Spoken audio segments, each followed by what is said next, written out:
2025 IPL தொடரில் பலம் வாய்ந்த அணிகளான RCB, மும்பை இந்தியன்ஸ், சன்ரைசர்ஸ் மற்றும் ராஜஸ்தான் என 4 அணிகளையும் வரிசையாக தோற்கடித்த குஜராத் டைட்டன்ஸ் அணி அபாரமான ரன்ரேட்டுடன் புள்ளிப்பட்டியலில் முதலிடம் பிடித்து அசத்தியது.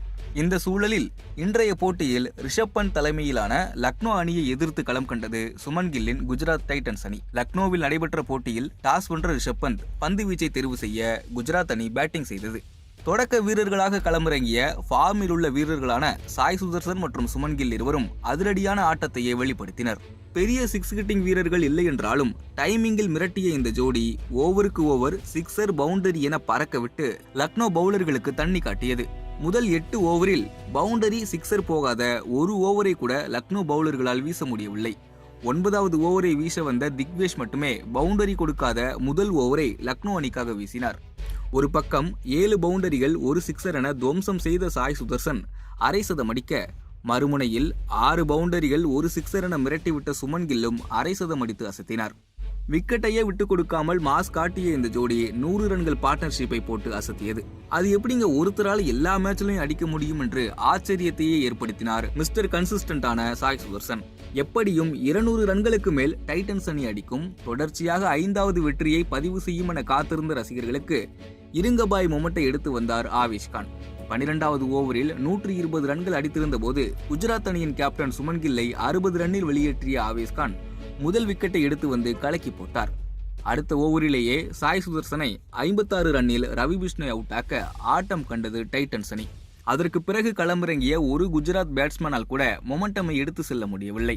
மாறாக சிக்ஸர், பவுண்டரி அடிக்க போராடிய பட்லர் 14 பந்துகளில் 16 ரன்கள், ரூதர்ஃபோர்ட் 19 பந்துகளில் 22 ரன்கள் என சுமாரான ஆட்டத்தை வெளிப்படுத்த டைட்டன்ஸ் அணியின் ரன் வேகம் பாதியாக குறைந்தது. அடுத்தடுத்து வந்த வாஷிங்டன் சுந்தர், ரஷித் கான், திவேட்டியா என அனைவரும் ஒற்றை இலக்க ரன்களில் வெளியேற 200, 220 என எதிர்பார்க்கப்பட்ட டோட்டலானது வெறும் 180 ரன்களாக சுருண்டது. 181 ரன்கள் என்ற இலக்கை நோக்கி விளையாடிய லக்னோ அணியில் தொடக்க வீரராக மார்க்ரமுடன் இணைந்து கேப்டன் ரிஷப் பந்த் விளையாடினார். ஆனால் கண்ணாடிய திருப்புனா எப்படி ஆட்டோ ஓடும் என்பது போலவே ஓபனிங் வீரராக களமிறங்கினாலும் ரிஷப் பந்துக்கு பேட்டில் பந்து படவே இல்லை. போதாக்குறைக்கு ரிஷப் பந்த் கொடுத்த கேட்ச் வாய்ப்பையும் விக்கெட் கீப்பர் பட்லர் கோட்டை விட்டார். ஆனால் மறுமுனையில் 9 பவுண்டரிகள் ஒரு சிக்ஸர் என வெளுத்து வாங்கிய எய்டன் மார்க்ரம் தனி ஒரு ஆளாக சம்பவம் செய்தார். 6 ஓவர்களுக்கு 60 ரன்கள் அடித்து விக்கெட்டையே இழக்காமல் லக்னோ அணி விளையாட ரிஷப் பந்தை 21 ரன்களில் வெளியேற்றி முதல் விக்கெட்டை எடுத்து வந்தார் பிரசித் கிருஷ்ணா. ஆனால் மறுமுனையில் 9 பவுண்டரிகள் ஒரு சிக்ஸர் என வெளுத்து வாங்கிய எய்டன் மார்க்ரம் தனி ஒரு ஆளாக சம்பவம் செய்தார். 6 ஓவர்களில் 60 ரன்கள் அடித்து விக்கெட்டையே இழக்காமல் லக்னோ அணி விளையாட ரிஷப் பந்தை 21 ரன்களில் வெளியேற்றி முதல் விக்கெட்டை எடுத்து வந்தார் பிரசித் கிருஷ்ணா.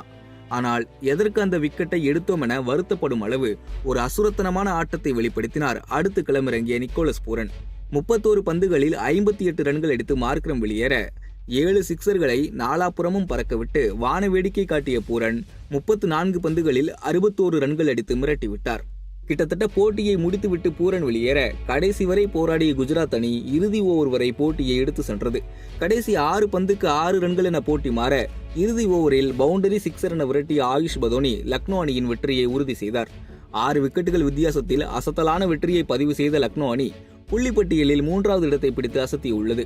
ஆட்டத்தை கையில் எடுத்து வரும் வாய்ப்புகள் வந்த போதெல்லாம் கைக்கு வந்த கேட்சுகளை கோட்டை விட்ட குஜராத் அணி வீரர்கள் சாய் சுதர்சன் மற்றும் சுமன் கில்லின் போராட்டத்தை வீணடித்தனர். தோல்விக்கு பிறகு முதலிடத்தில் இருந்த டைட்டன்ஸ் அணி 2வது இடத்திற்கு சரிந்துள்ளது.